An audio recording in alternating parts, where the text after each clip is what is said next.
The story of the Dreamcatcher. This story comes from our ancestors as it were told to me by my dodo, my grandmother. Hello, my young relatives. Sit close, listen well. I will share a story, a teaching passed down to me by my dodo, my grandmother, a story woven into the very fabric of our people, like the threads of this dreamcatcher. I remember Dodo, her hands gnarled with age, yet nimble as a hummingbird's wings.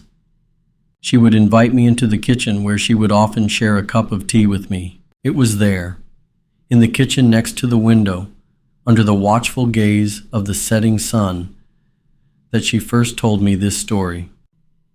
Long ago, one of our women, a gatherer of berries, walked far along the riverbank.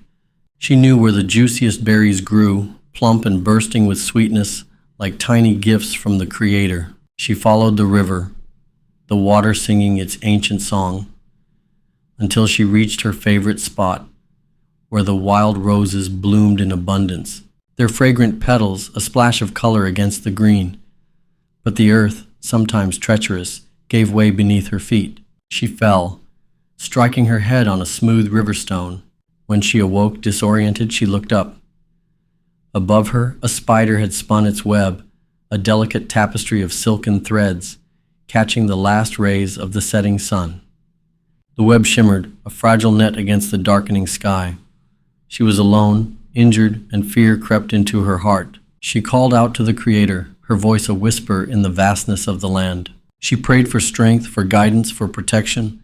She drifted in and out of consciousness, her prayers a constant hum in her heart. As dawn approached, she saw the dew gather on the spider's web. Each tiny droplet, a perfect sphere of light, reflected the first rays of the rising sun, like 1,000 tiny stars caught in a silken net. She watched as the sun climbed higher, and one by one the dewdrops vanished, drawn back into the morning mist. And as the very last drop disappeared, a young man from our village appeared as if from the morning mist. He gently lifted her, placed her scattered basket of berries back in her arms, and carried her home, his footsteps light upon the earth. The village had been searching for her, their hearts heavy with worry. When she returned safe, she told them of her vision. She spoke of the spider's web, shimmering with dew, and the message she received from the Creator.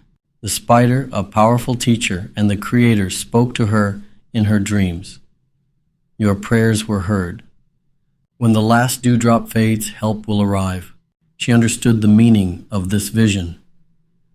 She took a willow branch, bending it into a circle, representing the circle of life, the continuous cycle of day and night, of seasons, of life and death.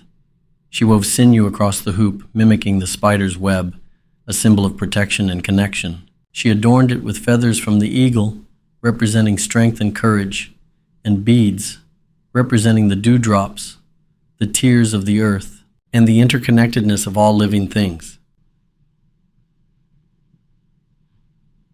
That night, gathered around the fire under the vast expanse of the star-filled sky, she shared her story and held up her creation. This, she said, is a dream catcher.